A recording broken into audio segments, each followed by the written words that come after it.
부동산 거래를 좀 안전하게 하는 이런 방법은 아무리 강조해도 지나침이 없다 할 정도로 네. 주의를 많이 하셔야 되는데요. 지난 시간에 그 가짜 권리자 문제는 사실은 조금 어떻게 보면 자주 발생하는 문제는 사실 아니거든요. 네네. 그죠? 신분증을 위조해서 뭐 진짜 권리자 행세를 하는 이런 경우는 많지는 않은데 정말 범죄잖아요. 범죄죠. 그렇죠. 예. 그런데 오늘 말씀드린 요 대리권 확인 이 부분은 그 가짜 권리자보다는 훨씬 더 자주 발생하는 문제이기 때문에 네. 주의를 좀 기울이셔야 됩니다. 이 뭐 대리권 문제는 뭐 다 아시는 것처럼 이게 본인이 안 나오고 네. 위임을 받았다라고 하는 대리인이 나올 때 네. 이제 어떤 점을 주의해야 될까 이런 점에서 조금 말씀을 드리겠습니다. 네. 그러면 이제 이러한 대리권 때문에 어떤 문제들이 발생이 됩니까? 실제 이제 변호사님이 사건을 진행해 보시면. 실제 이제 부동산 거래가 규모가 굉장히 크긴 하지만 네. 현장에 이제 본인이 못 나오고 음. 대리인이 나오는 경우가 상당히 많이 있습니다. 네네. 특히 이제 그 가까운 뭐 배우자라든지 친인척 이런 경우가 있는데 지금 실무에서 보면은 이제 그 대리인이 나왔을 때 나중에 대리권을 부인당하는 경우, 예를 들면 그 나간 사람은 내가 위임해서 정식으로 위임한 사람이 아니라 그 권한이 없다. 그러니까 계약이 무효다. 네. 이런 이제 주장들이 왕왕 있습니다.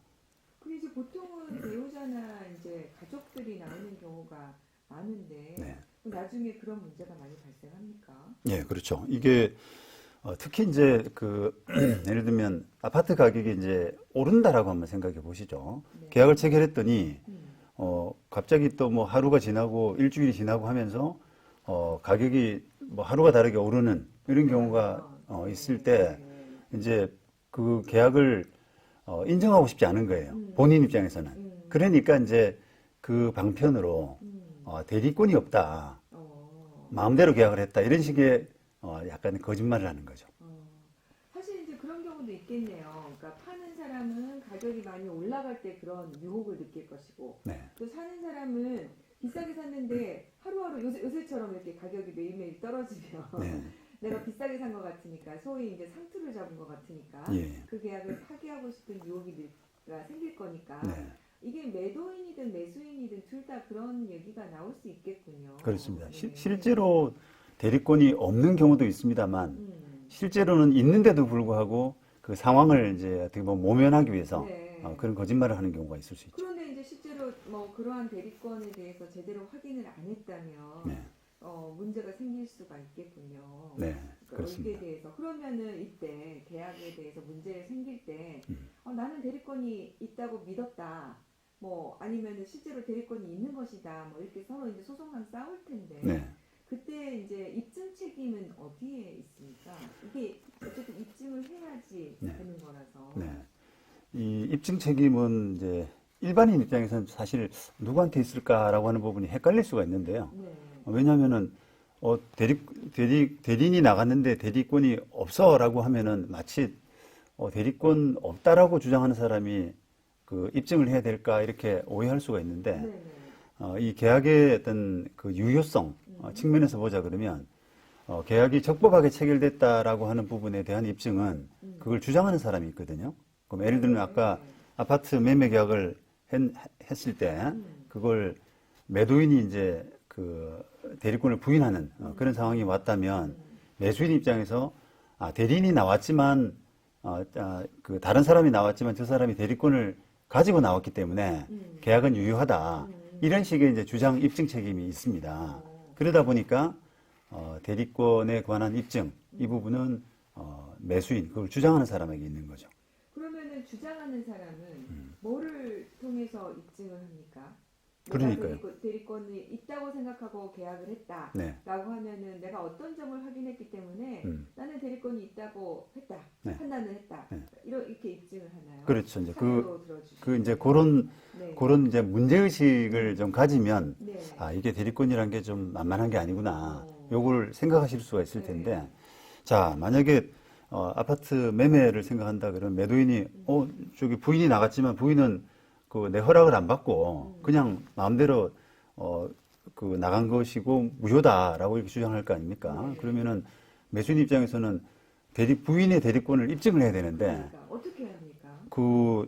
그런 차원에서 이제 뭐 위임장 같은 것도 좀 챙겨봐야 되고요. 네. 그다음에 위임장에 찍힌 도장이 그 본인의 도장인지 아닌지 이런 부분도 조금 이제 이야기를 소유자의 도장인지 아닌지. 그렇습니다.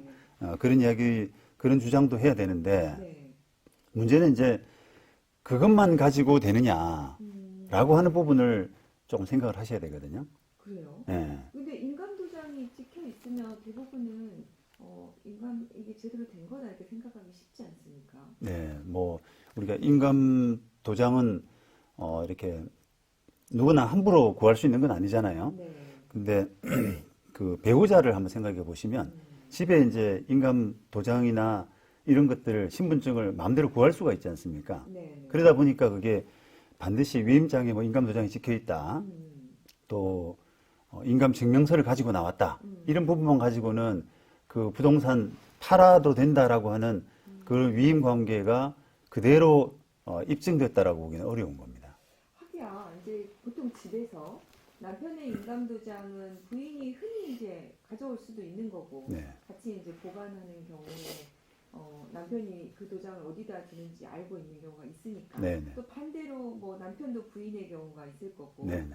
각자 배우자의 경우에는 인감 도장을 취득하기도 쉽고 그렇습니다. 또 네. 인감 증명서를 떼기도 쉬우니까 회장님 말씀하신 것처럼 이게 제대로 된 위임이 됐는지를 확인하기가 어려운 면이 있겠군요. 그렇습니다. 예, 그래서 현장에 뭐 대리인이라고 하는 사람이 인감 도장이 찍힌 위임장, 네. 또 인감 증명서 이런 걸 가지고 왔다고 그래서 그게 바로 어떤 대리권 입증이 된다라고 이렇게 생각할 수는 없거든요. 네.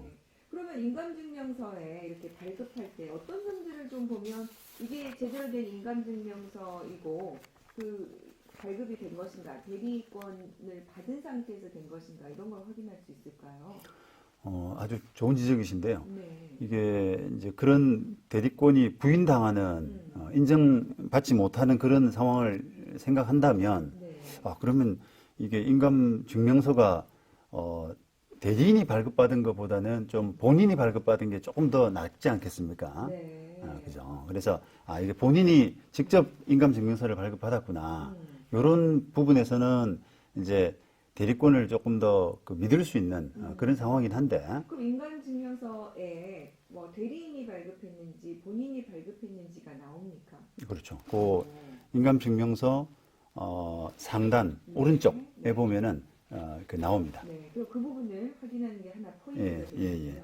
또 어떤 걸 좀 확인하면 좋을까요? 예. 그리고 이 본인이 발급받은 인감 증명서면 그러면 이게 위임 관계를 입증하는데 대리 관계를 입증하는데 문제가 없느냐라고 네. 하는 부분도 사실 그 오해가 많이 되고 있는 부분이거든요.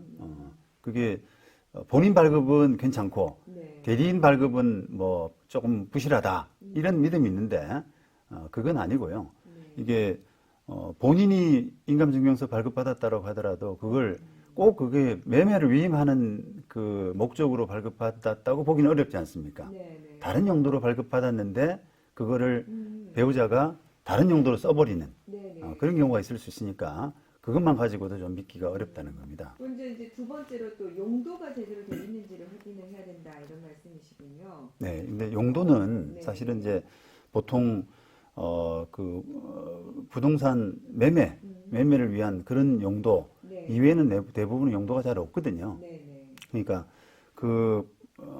소유권 이전 등기를 할 때 이제 그 어떤 그 용도 그런 거하고는 좀 다르기 때문에 네. 그 용도만 가지고는 좀 힘들고 네. 지금 그 어떤 서류를 가지고 그것만 이제 믿고 뭔가를 한다는 것은 위험하다라고 하는 그런 취지입니다. 네. 결국은 그 이외에 나머지 네. 알파 플러스 알파 이걸 충분히 확인해야 된다.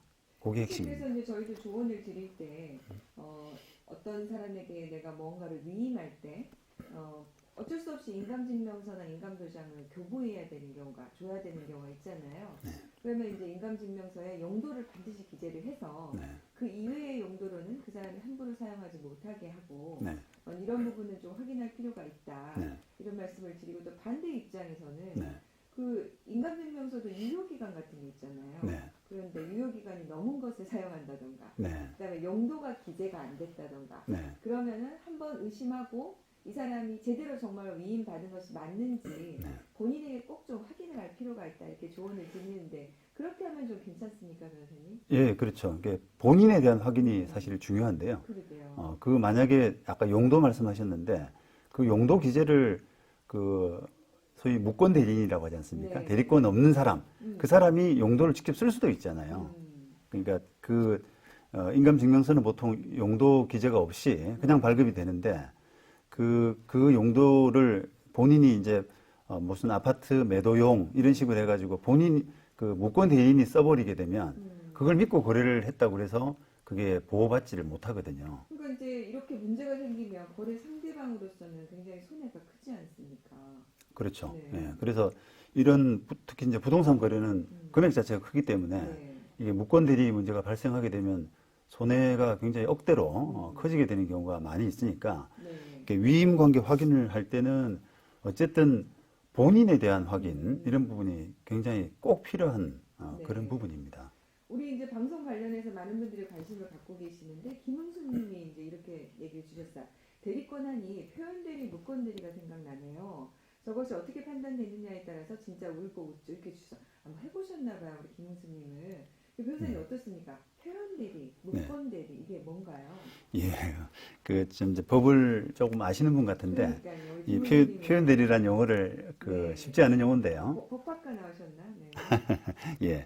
그래서 이 그 아까 그 말씀드린 그런 범주하고 비슷한 논리인데 네. 그게 이런저런 그 뭐 입증을 다 했는데 사실은 대리권 입증이 실패하는 경우가 있거든요. 네. 근데 그걸 그 이제 여러 가지 그 노력을 다해 가지고 만약에 이제 매수인 아파트를 사는 분이 여러 가지 노력을 다하고 뭐 본인 확인도 전화를 해서 하려고 그러고 등등의 여러 가지 최선의 노력을 다했는데도 불구하고 그런 믿을 수밖에 없는 사정, 네. 정당한 이유 이런 것들이 있다 그러면은 비록 무권 대리긴 하지만은 그 사람을 보호하는 제도가 바로 표현 대리입니다. 그래서 그 표현 대리를 인정받으면 결과적으로는 대리권 없지만 너는 보호해 줄 거야라고 보호해 준다라고 하는 법의 보호 장치를 이제 얻을 수 있으니까 네. 그걸 위해서라도 굉장히 여러 가지 재반 노력을 많이 하셔야 됩니다. 네. 그러니까 이제 무권 대리는 말 그대로 권한이 없는 대리인데 표현 대리는 이제 그런 경우라도 대리권이 존재하는 것으로 오인할 만한 충분히 그런 사유가 있으면 네. 대리권이 있는 거래인 것처럼 유효하게 봐준다. 네. 이런 게 이제 표현 대리인가요? 그렇죠. 네. 네. 그러면은 이렇게 인정될 수 있는 정당한 경우는 네. 어떤 경우가 있을까요? 뭐 예를 들어서 뭐 이제 본인 배우자 본인의 사무실 쪽으로 전화를 해가지고 네. 핸드폰 번호는 사실은 뭐 거짓으로 가르쳐주고 딴 사람이 받고 이런 경우가 좀 있지 않습니까? 네. 그러니까 이제 그렇게 하는 것보다는 본인의 직장을 만약에 확인해서 그 직장에 전화번호를 안다라 그러면 직장으로 전화를 해가지고 누구를 바꿔달라 이렇게 해서 그분하고 통화해서 만약 확인을 했다. 그런 것도 이제 그렇게 해서 또 만약에 직장 동료가 받아서 그 무권 대리인하고 짜서 만약에 사고를 쳤다라고 하면은 그거는 결과적으로는 무권 대리지만 네. 그 정도까지 한 사람은 이제 보호를 해줘야 되지 않느냐. 이런 정도로는 생각할 수가 있는 거죠. 네. 사실 일반적으로 이제 보통 보면은 우리가 그동안 얘기했던 위임장, 인감증명서, 인감도장, 그다음에 등기권리증 뭐 이런 것들을 소유하고 있으면 사실은 제대로 된 대리권을 수여받은 것이 아니냐 이렇게 보기 쉽잖아요. 네. 근데 이럴 경우에는 표현 대리가 안 됩니까? 네, 지금 제가 굉장히 약간 어려운 케이스를 이렇게 말씀을 드렸는데, 네. 양 변호사님이 말씀하신 그런 정도는 표현 대리로 보호받을 수가 없습니다. 네. 그거는 제가 이제 그래요. 그거는 법률가로서 그 정도까지는 부족하다. 어떤 것들을 더 확인해야 될까요? 그러니까요. 아까 그러니까 말씀하신 것처럼 직접 본인하고 통화까지 해야 표현 대리가 인정이 됩니까? 그거는 이제 그 어떤 사회 발전에 따라서 여러 가지 주의 의무가 좀 달라질 수가 있는데 네. 서류적인 확인만 가지고는 기본적으로는 어렵다, 부족하다라고 이렇게 말씀드릴 수가 있고요. 네. 그럼 뭘 더 해야 되느냐라고 하면은 아까 예를 들면 화상통화 같은 것도 있잖아요. 본인의 신분증을 가지고 나왔을 거 아닙니까? 네. 그 신분증에 얼굴이 나와 있는데 음, 화상통화를 해가지고 그 매치되는 분하고 통화를 했다면 아 이거 지금 배우자께서 나오셨는데 네. 위임하신 거 맞죠? 라고 해가지고 화상통화를 해서 그걸 녹화해 둔다는 그런 정도가 되면은 적어도 표현 대리는 되지 않겠냐. 네. 사실 이제 요새는 그 거의 모든 거래에 공인중개사가 있잖아요. 네. 그러면 이런 분들을 통해서 거래를 하면 대리권 확인하는데 좀 더 안전할 수는 있겠네요. 예, 아무래도 이제 그 공중개사는 이제 직업인이다 보니까 네. 그런 부분에서 생각은 많이 하고 있는데 음, 이게 이제 현실에서 조금 이렇게 좀 갈등이 생기는 부분이 그런 확인을 하려선 치면 이게 거부감을 나타내는 당사자들이 있지 않습니까? 네. 그러다 보니까 이 공인중개사들이 이제 이거 확인해야 됩니다라고 적극적으로 말을 못하는 경우가 간혹 생기는 거죠. 네. 그리고 또 그분들도 그 간혹 가다가 계약 욕심 때문에 그런 부분을 계약은 일단은 그 원만하게 치르고 계약금은 매매대금의 10% 정도밖에 안 되니까 네. 10%를 건너가게 한 다음에 그 다음에 이제 중도금 잔금 치르기 전에 좀 확인을 더 해보자. 이렇게 타협하는 경우가 간혹 있습니다. 사실 저희가 거래를 하다 보면 이제 부부 공동 명의인 경우, 그다음에 형제들 공동 명의인 경우, 그러면은 이제 대부분 위임을 받았다고 하면 그냥 그렇게 쉽게 넘어갈 수 있는 부분인데 네. 변호사님 말씀처럼 그렇게 된 경우라 할지라도 네. 직접 본인에게 그게 위임된 게 맞는지 네. 공인중개사 말만 또 믿을 것이 아니라 좀 미안하지만 내가 직접 확인을 좀 했으면 좋겠다라고 양해를 구하고 확인을 할 표현 그렇게 하면 훨씬 좋겠다는 생각이 드네요. 네, 그렇습니다. 이렇게 실무에서 이제 어떤 경우에 음. 이 대리권 문제가 불거지냐 이걸 네. 한번 생각해 보면은 부부 예를 들면 배우자 공동 소유다라고 할 때 배우자가 사이가 안 좋은 경우 그러게요. 그런 경우에는 이제 작심하고 허락 없이 그렇게 나가기도 하지 않습니까? 네. 그런 경우도 있고 그다음에 아까 말씀드린 가격 변동이 있는 경우 음. 이런 경우에는 손해를 안 보기 위해서 네. 실제로는 위임이 됐는데도 불구하고 나중에 부인해 버리는 거죠, 네. 그거를. 네. 우리 교수님, 대리권 확인을 정말 꼼꼼히 해야 사고가 나지 않겠습니다. 그러게요. 우리 변호사님 김세진님이 질문을 주셨어요. 저도 해외에 계신 장모님을 대신해서 제가 부동산 업무를 처리해야 하는데요. 대리권을 인정받으려면 어떤 걸 준비해야 할까요? 이렇게 질문 주셨습니다. 네. 이제 소유자 본인이 외국 계신 장모님인데 예전에 이런 그 대리권 사고가 자주 이제 발생하는 중에 하나가 외국에 있다라고 하는 그런 핑계를 많이 댔습니다. 네. 소유자를 대신해서 누군가 왔는데 본인하고 좀 만나야겠다, 또 연락해야겠다 이러면 외국에 계셔서 지금 불편하다 이런 이야기를 해서 그냥 그 여의치 않아 가지고 그냥 계약 체결하고 사고가 나는 이런 경우가 왕왕 있었거든요. 네. 그런데 이제 지금 같으면은 사실 아까 제가 여러 가지 이제 사회 그 발전에 따른 그런 상황에 따라서 확인의 의무가 달라진다고 했는데 지금 외국에 있다고 그래서 확인이 안 되지 않지 않습니까? 그렇죠. 통신이 좋기 때문에 네. 심지어 이제 화상 회의도 가능하고 하기 때문에 이런 경우가 이제 대표적으로 화상 통화를 해야 되는 그런 경우이고요. 이게 사는 사람, 처분한 사람 입장에서는 이걸 좀 요구하셔야 되고 네. 또 뭐 파시는 분 입장에서도 뭐 이런 이 부분을 직접 조금 연결해 드리면 네. 상대방이 훨씬 그 심리적으로 편안하게 계약을 할 수가 있는 거죠. 일단 이제 기본적으로 뭐 위임장, 인감증명서, 인감도장, 뭐 권리증까지 아까 있으면 좋다고 변호사님 말씀하셨으니까 네. 그런 서류 이외에 뭐 언제 정도의 계약을 맺을 것 같으니 그때 본인이 좀 통화하실 수 있게 준비해달라. 네. 뭐 이렇게 하면은 좋겠다는 생각이 드네요. 예, 예. 네. 네. 또 공인중개사분들도 가끔 그런 얘기를 하시더라고요. 그분들도 이제 본인 직접 소유자하고 통화하기가 좀 어렵고 자꾸 피하는 경우가 있어서 네. 확인을 못해서 사실 중개인들도 그럴 경우에 사고가 날 수 있어서 네. 걱정이라고 얘기하시니까 사실 공인중개사만 믿으시면 안 되고 본인이 직접 그것들을 확인해 주실 수 있게 하시면 좋을 것 같습니다. 네, 김세진님 또 했다가 괜히 잘못하면 부부싸움합니다. 네. 잘 하시고요. 우리 최영석 변호사님의 좋은 말씀이 도움이 좀 되셨으면 좋겠네요. 자, 그럼 이제 다음 얘기를 좀 넘어가 볼게요. 변호사님, 그래서 많은 분들에게 이제 이렇게 문제됐던 사례를 좀 소개해 주시면 도움이 될 것 같거든요. 네네. 어떤 게 있었습니까? 예, 뭐 두 가지 정도를 준비해 왔는데, 네. 이 두 개 다 공교롭게도 어쨌든 중개업자가 공인중개사가 낀 그런 사고인데, 네. 이 실제로 이제 이게 부동산 거래 상당 부분 또 규모가 있는 거래 이런 부분들은 공인중개사가 좀 끼지 않습니까? 그렇죠. 근데 그럼에도 불구하고 이 대리권 사고가 왕왕 일어납니다. 그래서 이 사고들도 이제 중개사가 다 있는 경우인데요. 첫 번째 사례는 이 부동산 소유 명의자가 이제 A인데요. 네. 이 이제 매도 권한을 위임받았다라고 하는 그 형제 B로부터 중개업자가 의뢰를 받았습니다. 네. 좀 팔아주세요. 매수자 좀 알아봐 주세요. 이렇게 알았는데 그때 이제 그 B가 가지고 나온 그 서류가 A의 위임장, 그다음에 인감증명서, 그다음에 도장, 주민등록 등본 이런 것들을 이제 가지고 나와서 그걸 확인을 했죠. 네. 그래서 이게 대리권이 있구나 이렇게 해서 이제 계약을 했는데 그 결국은 매매 대금을 그 받고 B가 이렇게 잠적해 버린 그런 사례입니다. 그래요. 예. 문제가. 네.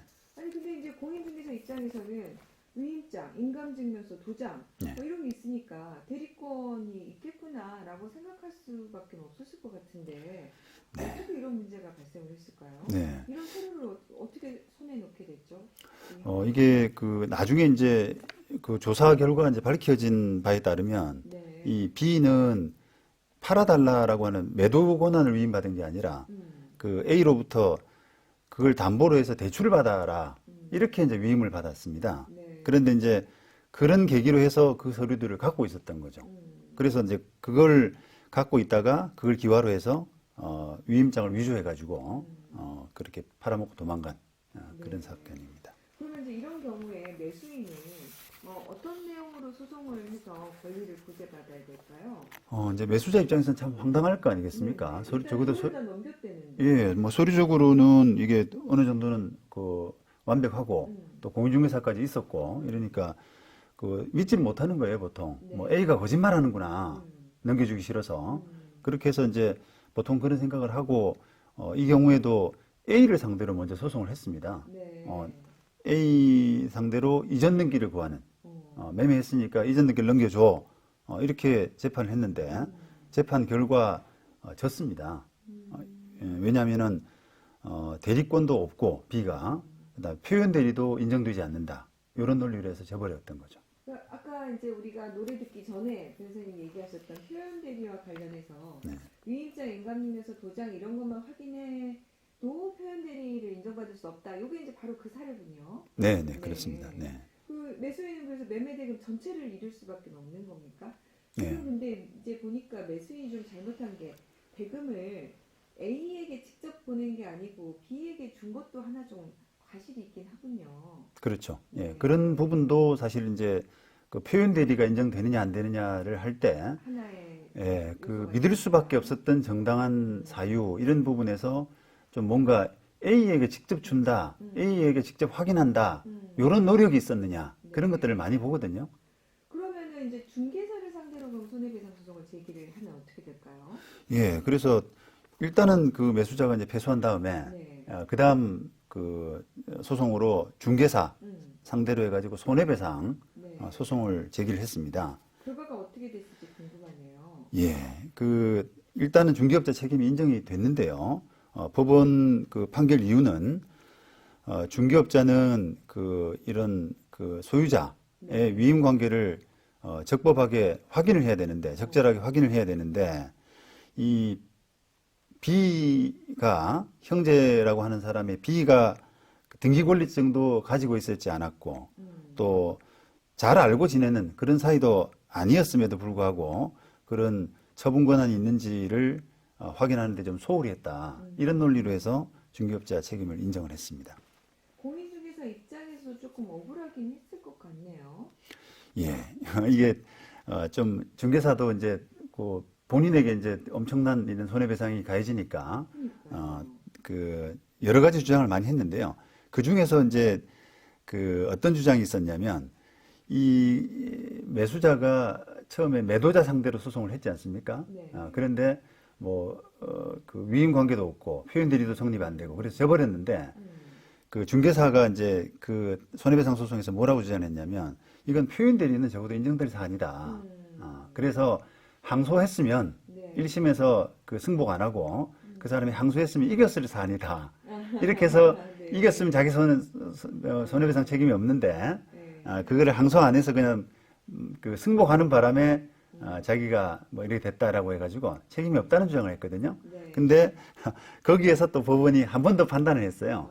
이런 사정을 볼 때 표현 대리가 인정될 사안이 아니다. 그러니까 어차피 항소했어도 했어도 졌다. 마찬가지 결과다. 네. 그렇게 해서 결국은 표현 대리가 인정될 수가 없다라고 하는 그런 판단을 2번씩이나 받은 사례죠. 네. 네. 근데 이제 이럴 경우에 매수자 제가 아까 이제 얘기했지만 계좌를 잘못 보낸 것도 좀 있는 것 같아서요. 네.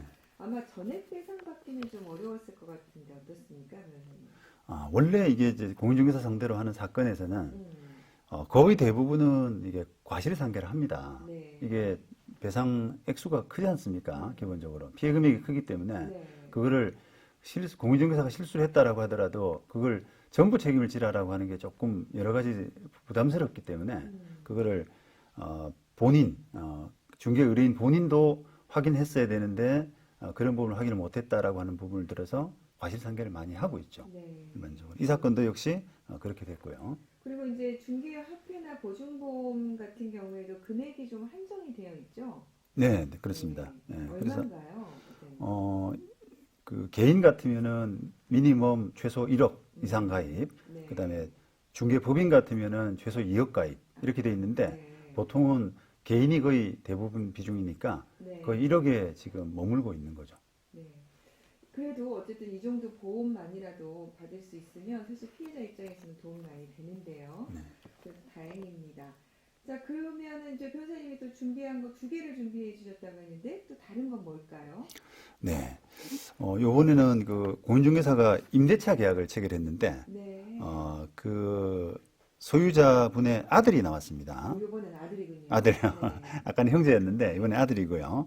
그 아버지 도장하고 위임장을 위조해가지고 임대차를 하고 그렇게 이제 보증금을 편취했던 거죠. 네. 그래서 피해자는 이제 그 부분에 대해서 전혀 확인을 못하고 꼼짝없이 속은 겁니까? 예, 이 사건은 조금 중개사가 이렇게 어필하기도 좀 힘든 것이 인감 증명서도 없었어요. 그냥 아들이라고 하니까 더구나 또 매매가 아니고 임대차니까 조금 가볍게 본 것 같아요.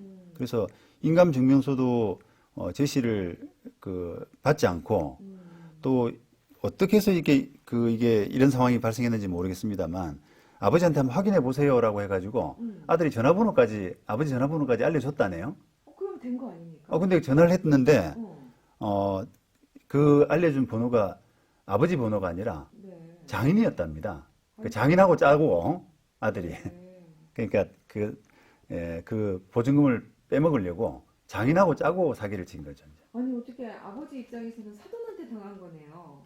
그렇습니다. 네. 네. 그래서 재판에서도 실제로 이제 결과는 잘 됐습니까? 이 사건도 참 결국은 이 사실을 알게 된 아버지가 아들까지 형사고소를 했네요, 또. 네.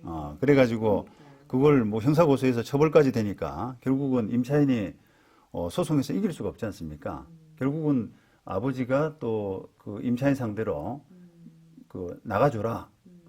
계약이 적법하지가 않으니까 나가줘라라고 하는 명도소송까지 제기해서 임차인이 패소하고 그 다음에 임차인이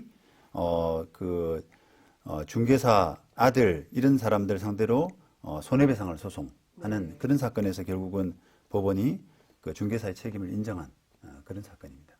사실 이 사례는 보니까 임차인 계약 당사자인 임차인도 좀 과실이 있다고 보이는 게 지금 위임장이나 이런 것들을 확인을 안 했잖아요.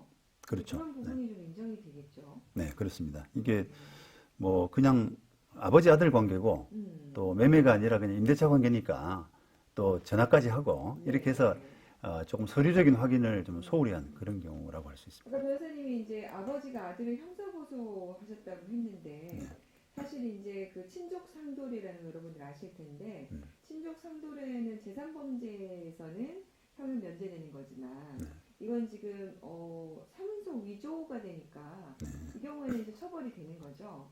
네, 네. 사무소 위조는 처벌이 네. 되는 것 같습니다. 그 실제로 이제 부부 사이에도요. 여러분들 주의하셔야 되는데 전영민 씨 문자 주셨어요. 지난주 전세 재계약하면서 명의를 제 명의로 바꿨거든요. 공인중개사가 남편의 동의를 얻었는지 집주인과 남편 전화통화 시키고 서류 꼼꼼히 챙기시더라고요. 큰 돈이 오고 가는 거래이므로 부부 사이를 확실히 하는 게 맞을 것 같아요.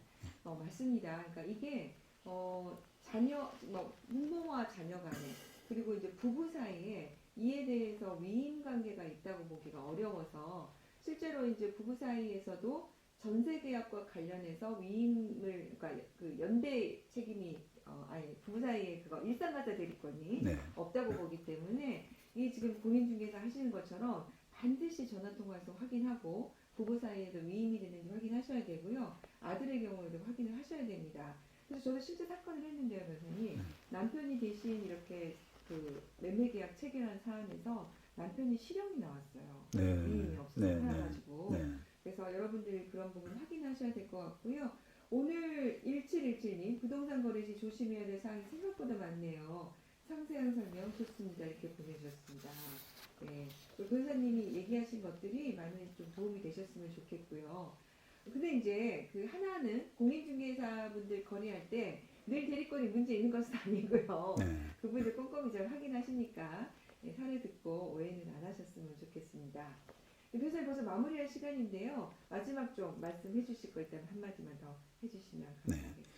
이 뭐 대리권 문제는 실질적으로도 자주 발생하고 있고 그러니까요. 또 발생하는 대부분의 경우 지금 사례도 제가 말씀드렸습니다만 하나는 형제, 네. 하나는 부자지간 이런 경우 아니었습니까? 그러니까 이런 그 대리인이라고 하는 사람 이런 관계에 있는 경우일수록 사고가 많더라.